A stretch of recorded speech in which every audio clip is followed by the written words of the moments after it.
Muy buenos días, buenas tardes, buenas noches, ¿cómo están? A la hora que sea que estén viendo este programa, esto es Panza Arriba, el podcast donde hablamos sobre la educación en Mendoza, en Argentina y en otras partes del mundo. Este es nuestro episodio número 28 y hoy vamos a comenzar a cerrar un ciclo porque venimos hace 3 programas atrás analizando los ejes del informe final que se aprobó por parte del Consejo General de Educación de Mendoza sobre la transformación en la educación secundaria, ¿no? Este informe que se hizo a partir de un documento enviado por la Secretaría de Educación Nacional a todas las provincias y que en este caso, bueno, se comenzó a trabajar en la provincia de Mendoza. Ya habíamos hablado de este consejo conformado por eh, principalmente representantes de partidos políticos y de cámaras empresariales y prácticamente con nula participación o muy poca de representantes del nivel secundario, puntualmente. Y hoy nos quedaba analizar el eje número 4, el último. Pero así también vamos a analizar cuáles son los aportes que, una vez aprobado este documento, hizo el SUTE y la Universidad de Mendoza a este informe final. Para ir haciendo un recorrido hay que decir que a partir de que nosotros nos enteramos de la existencia de este informe en unas asambleas departamentales del SUTE que se hicieron hace ya casi un mes, bueno, hemos empezado a analizar este informe, lo hemos hecho en los programas anteriores, pero también se está dando un suceso a nivel provincial y es que varios docentes, algunos de listas opositoras al SUTE, otros de manera independiente, estudiantes y personas de la comunidad educativa en general, nos hemos estado reuniendo para analizar esto ya, digamos, de manera comunitaria y empezar bueno, a pensar qué podemos hacer eh, para frenar esto en principio, pero también para llevar adelante una proposición, porque ya que tenemos la idea de que esto se abra a la comunidad educativa, que lo ideal sería a través de un congreso educativo, quizás, ¿por qué no el próximo año? Lo cual todavía no ha anunciado el gobierno que eso se vaya a hacer, pero bueno, hay muchos que estamos organizándonos para proponer eso, porque no es que consideramos que la educación secundaria debe continuar tal cual está, sino que hacen falta cambios en el nivel, pero no deberían darse estos cambios sin consultar a quienes somos parte del nivel, ¿no?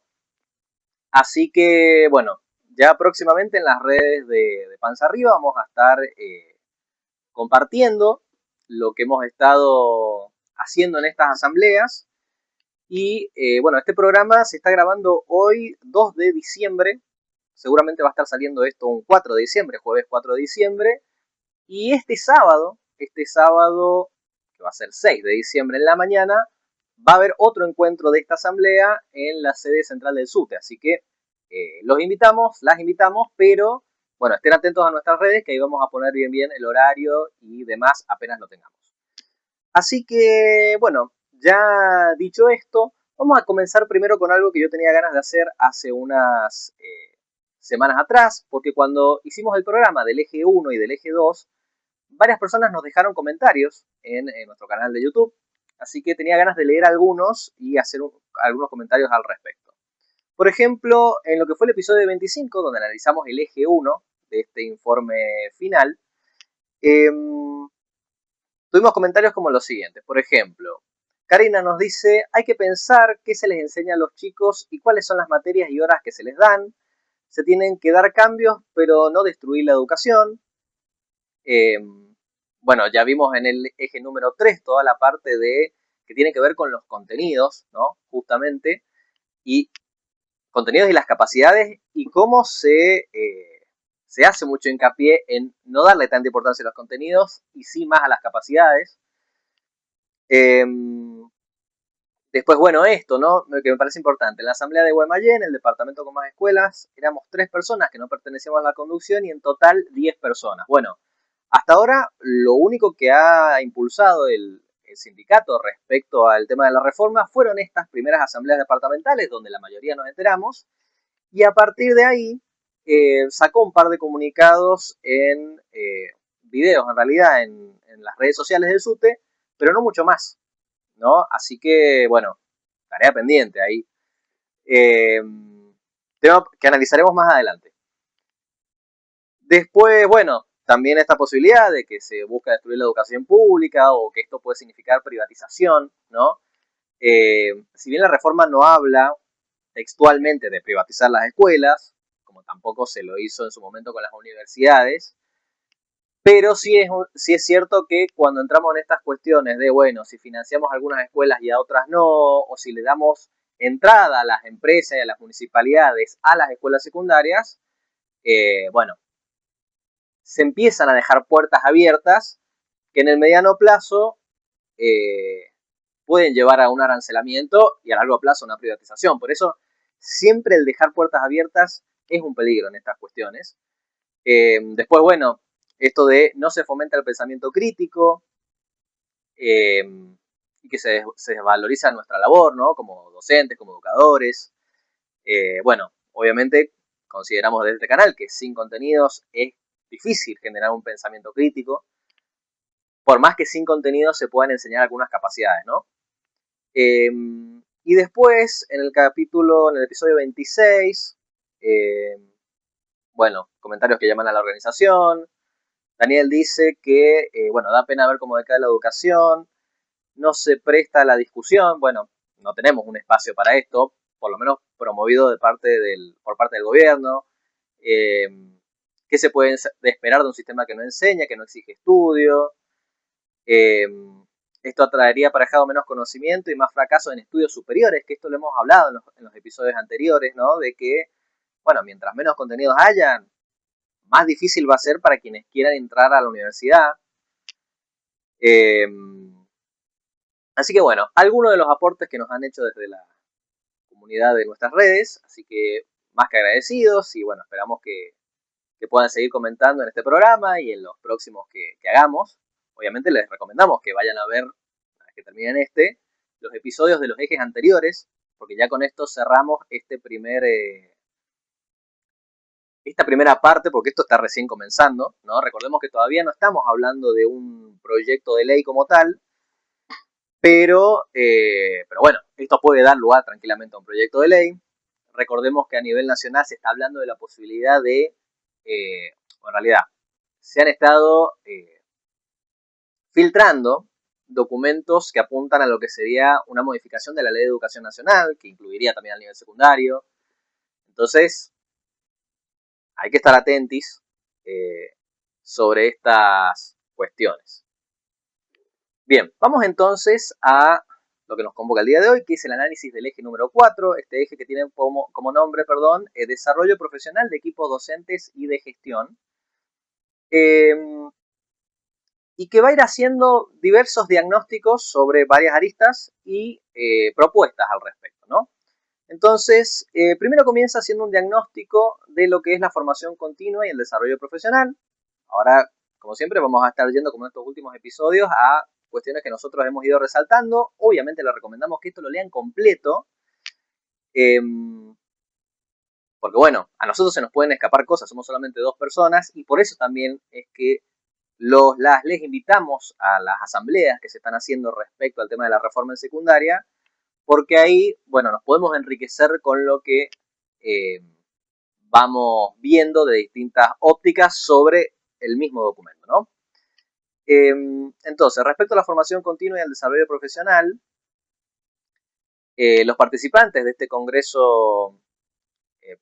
este Consejo de Educación, Consejo General de Educación de la provincia, señalaron que los docentes ingresan a la formación con serias falencias, no se aclara cuáles, ¿no? Y esto lo vamos a decir hasta el cansancio, ¿no? Pero la ambigüedad que hay en esto, porque uno podría decir, bueno, hay serias falencias, perfecto, ¿cuáles? ¿Qué falencias? ¿Sobre qué? ¿Sobre qué aspectos? ¿Qué estadísticas tenemos para hablar de esto, no?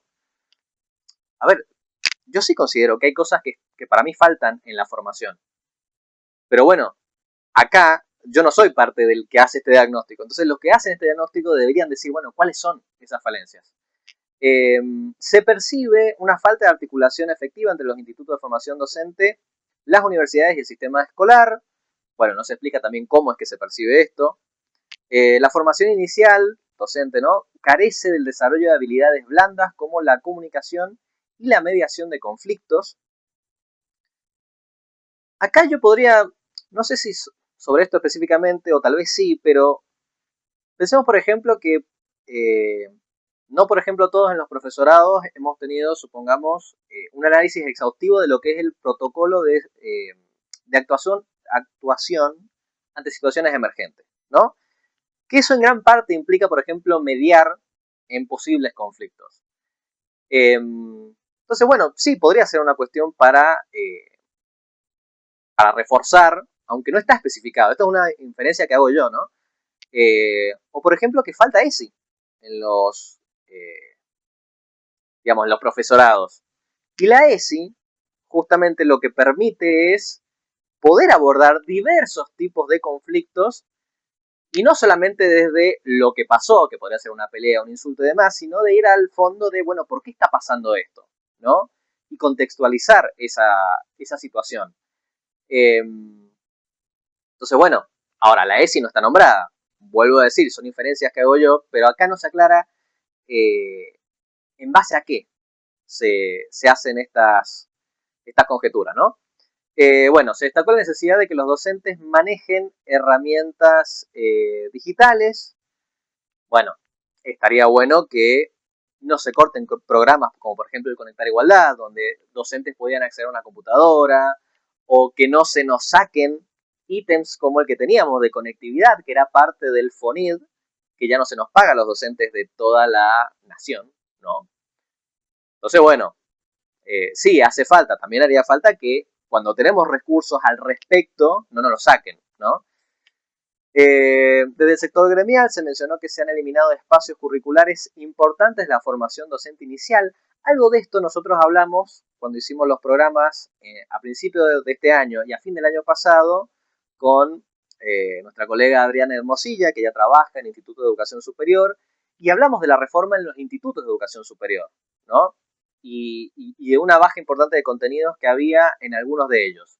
Les recomiendo también que vean esos programas eh, como bueno, para profundizar un poco más. Después, bueno, propuestas de mejora, fortalecer la formación en habilidades blandas y contenidos conceptuales. Y esto, apostar a propuestas situadas según las necesidades de las escuelas. Hay que decir que se va a nombrar bastante esto de las propuestas situadas de formación, que apuntan a por ahí, bueno, hacer formaciones no generales, sino que apunten a la realidad de cada escuela en particular. Yo creo que se podría hacer un miti-miti, ¿no? Decir, bueno, hacer formaciones generales y hacer formaciones específicas docentes para cada escuela, para cada institución. Después, bueno,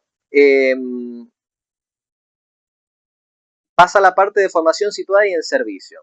Se plantea que los docentes están muy sobrecargados por diferentes demandas y la formación se percibe como una carga adicional y no como parte de su labor. Y se evidenció la dificultad para implementar propuestas como la concentración horaria para la formación. Bueno,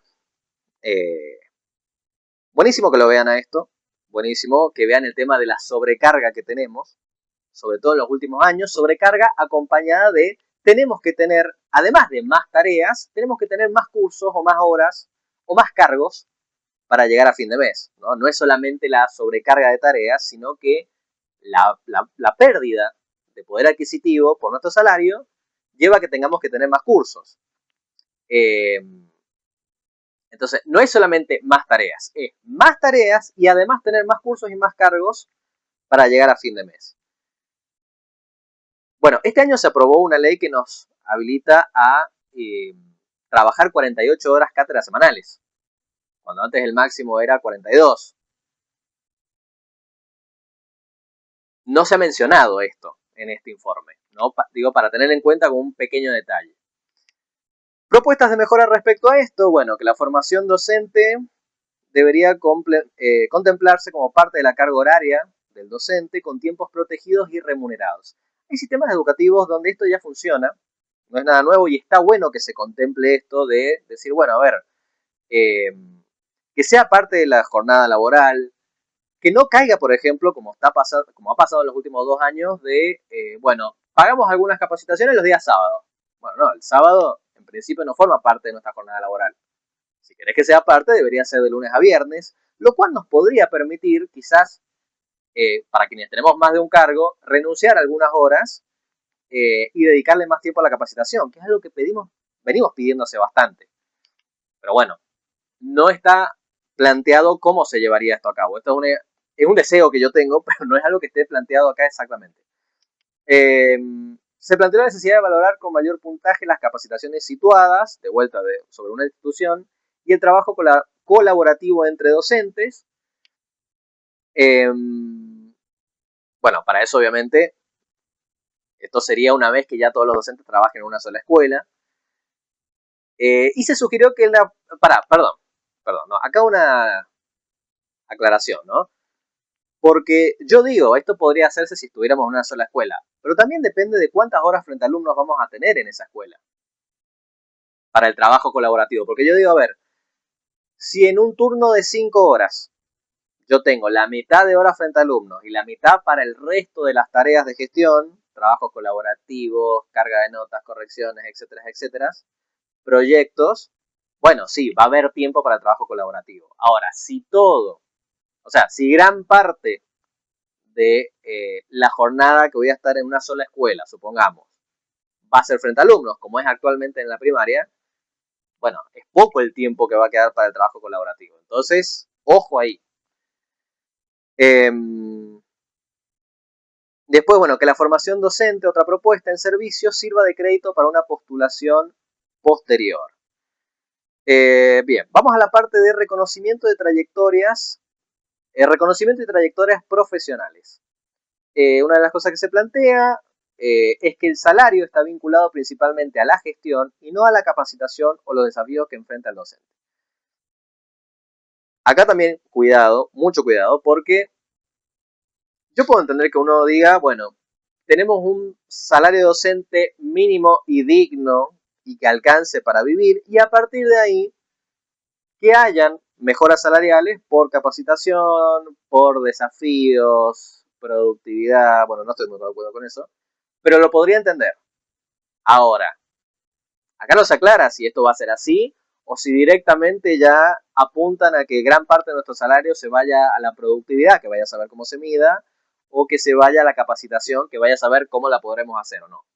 Entonces, cuidado con eso. Propuestas respecto a esto, bueno, una carrera docente horizontal donde se pueda acceder a un reconocimiento por la trayectoria y la capacitación, que los docentes puedan asumir diferentes roles dentro de la escuela según su carrera profesional. Acá en otras partes del documento se había hablado, por ejemplo, de que uno puede hacer una carrera, por ejemplo, dije muchas veces, por ejemplo, como coordinador de área, ¿no? Bueno, no se aclara cómo sería eso, cómo se pagaría, pero dejan la puerta abierta. Después, respecto a equipos directivos y supervisivos, en cuanto a propuestas de mejora, se propone una formación continua en liderazgo, en la gestión de equipos y de emociones. Que los equipos directivos se reúnan una vez al mes para intercambiar experiencias y resolver problemas de forma colaborativa y que hayan espacios de formación emocional para directivos y supervisores. Bueno, acá se le están sumando cosas a las que ya tienen los directivos. ¿Se van a mejorar las condiciones salariales de los directivos actualmente para esto? ¿Se les van a sacar algunas tareas para que puedan dedicarse más a esto? Preguntas que por ahora no tienen respuestas. Después, vamos a la parte de las condiciones institucionales y laborales. Se requiere una reestructuración del tiempo escolar para que la formación sea parte de la jornada laboral y no una carga adicional. Bueno, lo que venimos diciendo. Hay que decir que estos aportes han sido más de parte, digamos, del sindicato que del resto de los integrantes de este Consejo General de Educación. Pero atentos a esto, porque se percibe que el modelo de la hora cátedra no se ajusta a las necesidades actuales de aprendizaje de los estudiantes. Vamos a volver a decirlo, aunque ya lo hemos dicho en programas anteriores. La hora cátedra en secundaria nos define, para quienes no trabajamos por cargo, cuánto es lo que se nos debe pagar. Si no hay hora cátedra, ¿en base a qué se nos va a pagar? O sea, planteemos algo simple, no sé. Eh, Hoy con una hora, con un cargo y 18 horas cátedra, bueno, tenemos una cierta cantidad de horas que trabajamos frente a alumnos que podríamos hacerlo en una sola escuela. Ahora, estos cargos que ya no van a ser por horas cátedra, puede que nos impliquen estar más horas en la escuela. ¿Que se nos va a pagar el doble entonces? ¿Por estar el doble de tiempo en la escuela?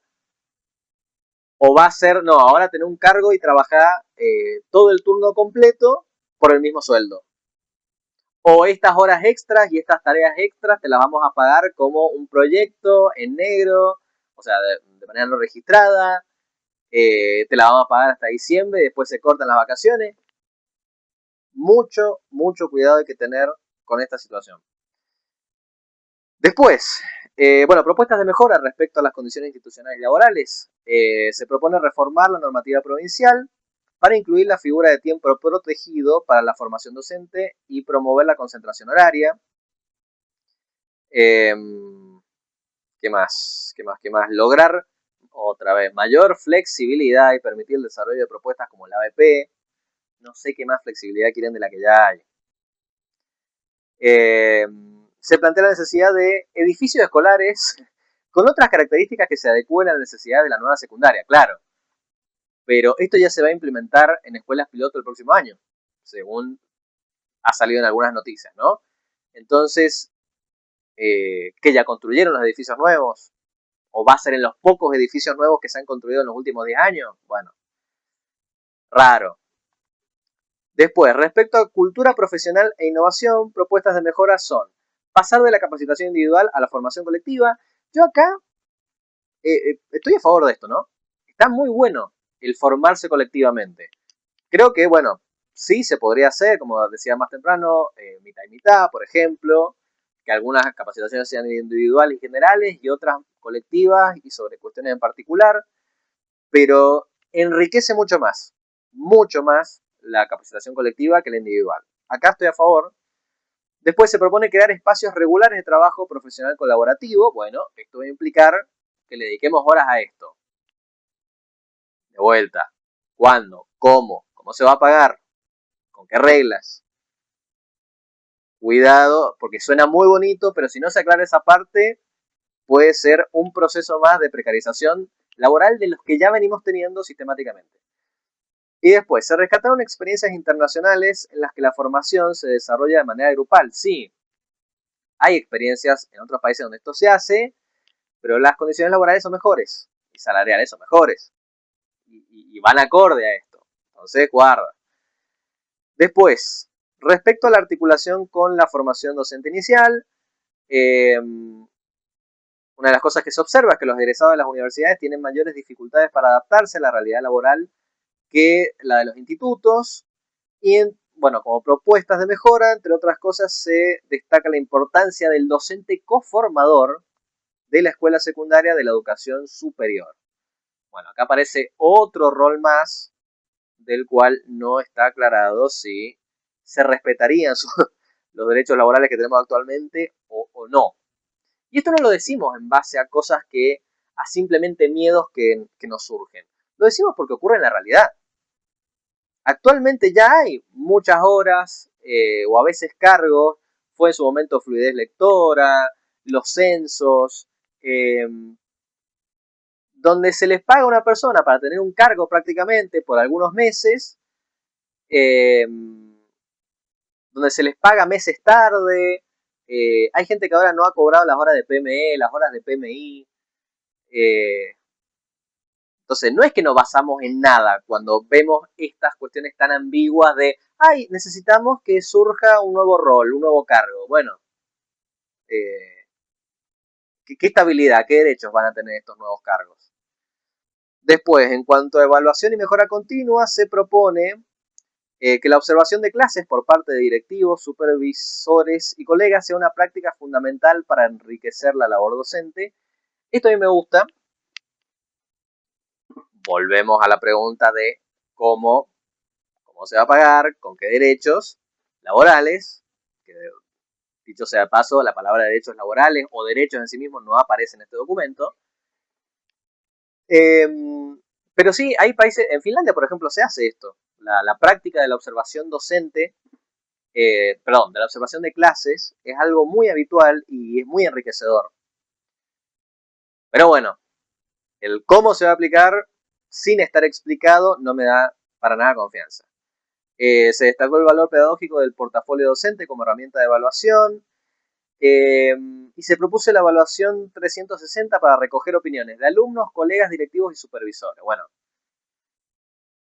acá hay un poco de ruido porque si en un informe donde se habla de evaluar la productividad, de evaluaciones periódicas y de una evaluación en la que incluso hasta tus alumnos te pueden evaluar, bueno, entonces que mi sueldo se va a basar en los que mis alumnos opinen de cómo voy mis clases, o de si les caigo bien o no, o de si están enojados o no porque desaprobaron una materia. Eh, Ojo, muchas veces hay alumnos que desaprueban una materia con uno y no por eso se enojan, porque a veces han entendido que, bueno, simplemente no han hecho lo que tenían que hacer para aprobar y ya, pero a veces no sucede eso. Entonces, y además esto, la evaluación de colegas, bueno, imagino que sería luego de las observaciones de clase, pero esta evaluación 360 va a, ¿cómo se dice? Va a contemplar el contexto en el que trabajamos, en el que damos la clase, el contexto de nuestros estudiantes. Esto no aparece nombrado. Después, ya para ir cerrando con la parte del eje 4, bueno, se habla mucho del impacto medible. Esto es algo que a lo que se le da mucha importancia, lo de poder medir absolutamente todo. Y de vuelta, creo que lo hemos dicho en los episodios anteriores, pero para medir cosas hace falta que haya gente que haga estadísticas. Bueno, ¿quién las va a hacer? ¿Va a ser otra tarea extra para quienes somos parte de las escuelas? Lo dejo ahí. Y después tenemos, bueno, algunas conclusiones, todas relacionadas sobre lo que ya hemos estado hablando. Entonces, hasta ahí tenemos el informe. Este sería el informe borrador. Lo que pasa es que el informe borrador después se pasa prácticamente textual al informe final, que es el que van a ver ustedes a continuación. Y en este informe final ya nos vamos directamente al apartado 3 que se agrega luego del eje 4. O sea, este informe final tiene los mismos ejes escritos prácticamente textuales, solamente que se le agrega este informe final, en el cual van a aparecer los aportes que hace el SUTE y la Universidad de Mendoza a este documento. Vamos a comenzar con los de la Universidad de Mendoza. Primero, respecto a lo que sería el contenido o contenidos. Eh, bueno, destacan el tema de la sobrecarga docente y la falta de condiciones de trabajo, que los profesores enfrentan múltiples demandas sin tiempo protegido, concentración horaria ni reconocimiento profesional adecuado. Entonces me parece muy bueno que lo destaquen el hecho de, actualmente ya tenemos muchas actividades que no son parte de nuestra jornada de trabajo, que sería el horario de clase, como armar clases, corregir, planificar, reuniones por fuera de nuestro tiempo de trabajo, llenado de informes, de formularios, de estadísticas, carga de notas, bueno, actuar cuando tenemos cualquier situación, digamos, que implica activación de protocolos. Ya hay toda una serie de cuestiones que la mayoría no están mencionadas en este documento, pero aparecen nuevas, como la del el docente mentor, el coformador, el responsable de convivencia escolar, eh, lo de trabajos colaborativos, proyectos. Entonces, todo, o sea, sobre que ya tenemos actividades que van por fuera de la jornada de trabajo, se agregan extras. Bueno, ¿cómo vamos a moldar todo esto? ¿No? Además de que actualmente la mayoría no tenemos concentración horaria, porque solo los que logran titularizar generalmente son los que llegan a tener concentración horaria y sabemos que actualmente los ingresos, las titularizaciones se dan cada mucha cantidad de años. Entonces, hay un tema ahí. Después, respecto a propuestas estructurales recurrentes, bueno, se propone el trabajo colaborativo y los binomios pedagógicos, comunidades de aprendizaje, ateneos, mentorías. Bueno, todo esto va a depender de las condiciones en las que trabajemos. Bueno, formación continua situada, capacitación en servicio con tiempos protegidos y remunerados, anclada en necesidades institucionales reales. Esto un poco ya se venía diciendo. Respecto a algunas tensiones que se observan desde la Universidad de Mendoza, una es la de la formación para el trabajo versus la formación ciudadana, que esto un poco nosotros lo analizamos en los programas anteriores, que tiene que ver con si efectivamente la educación tiene que ser solamente para formar para el mundo laboral o tiene que haber algo más, ¿no? Que apunte, por ejemplo, lo que es el pensamiento crítico. Bueno, dicen que este conflicto no es irreconciliable, que consideramos también que no es irreconciliable, pero el informe en general apunta mucho más a la parte de la empleabilidad y que puede que tenga que ver con que la mayoría de quienes son parte de este consejo responden a cámaras empresariales y no a el sector educativo, ¿no? Después, ausencias significativas que consideran desde la Universidad de Mendoza, que aunque se menciona la formación ciudadana y la responsabilidad ética, y se menciona pocas veces, no hay un desarrollo sistemático de los fundamentos epistemológicos de la educación en valores. Después podemos también debatir qué valores, ¿no? Pero es cierto que es algo a lo que prácticamente no se menciona. No se aborda la sostenibilidad económica de las propuestas, ni cómo sería esto del tiempo protegido remunerado, la infraestructura, la tecnología, bueno, algo que lo dijimos. Porque incluso en el documento nacional, cuando se menciona lo de que tendrían más acceso, que tendrían acceso a un financiamiento específico las escuelas que acepten ser pilotos para esta nueva secundaria. Salvo eso, no hay nada dicho de cómo se va a sostener esto. Digo, para un gobierno nacional en el que le importan tanto los números, ¿no? Después, bueno, falta una hoja de ruta temporal para la implementación escalonada de esto, ¿sí? Hay algo de esto que sí está en el documento nacional, que de paso les voy comentando, que el documento nacional lo vamos a analizar la próxima semana.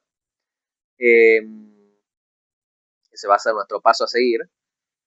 Ahí hay unos cuadros que los quiero mostrar, o los vamos a mostrar, seguramente Nuria va a estar, donde vamos a hablar de esto, ¿no? De qué rutas o qué hojas de rutas tenemos por ahora. Después que no se definen indicadores específicos ni metas cuantificables, porque es cierto, se habla de medir, pero no se habla de medir en base a qué, o de medir la productividad docente, pero no en base a qué.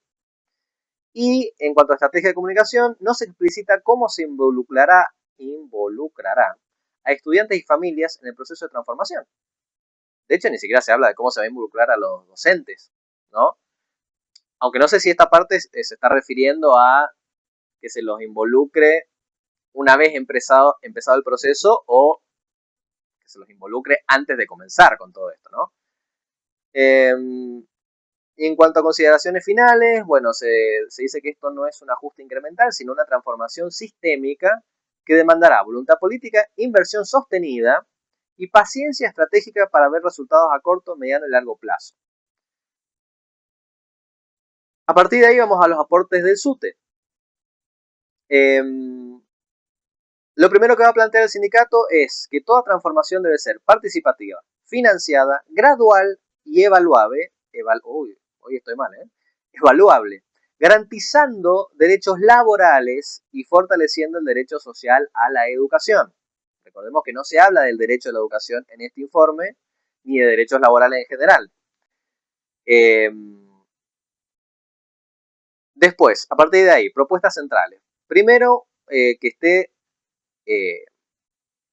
Garantizada la participación sindical. Recordemos que la palabra sindicato tampoco aparece en este informe, volvemos a decirlo.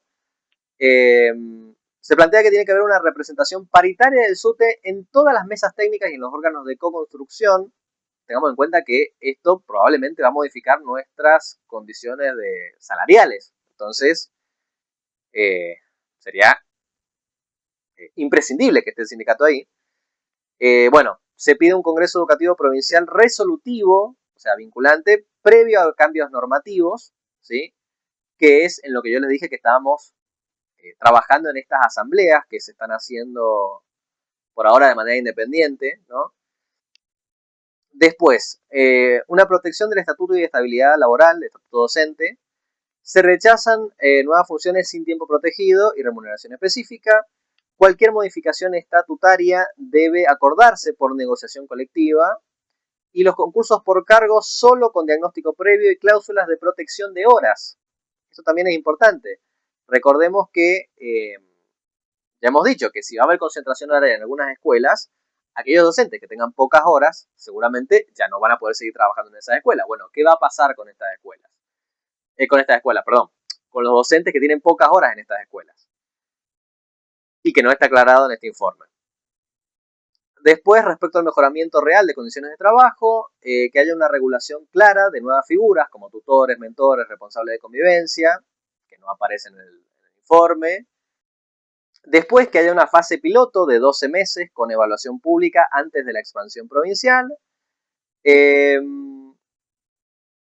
No a la formación meritocrática ni condicionada a incentivos salariales punitivos. Incorporación explícita de ciudadanía crítica en el currículum y la evaluación, lo cual no está actualmente.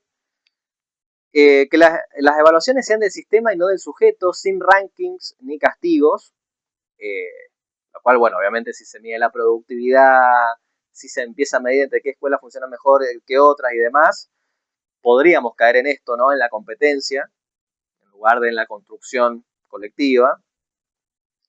En el vínculo con el trabajo con derechos, ¿no? Por ejemplo, si hay pasantías que sean, por ejemplo, en el caso de los estudiantes, ¿no? Que sean solo convenios que garanticen seguridad, que no se sustituyan empleos y aporten beneficios pedagógicos reales para los estudiantes.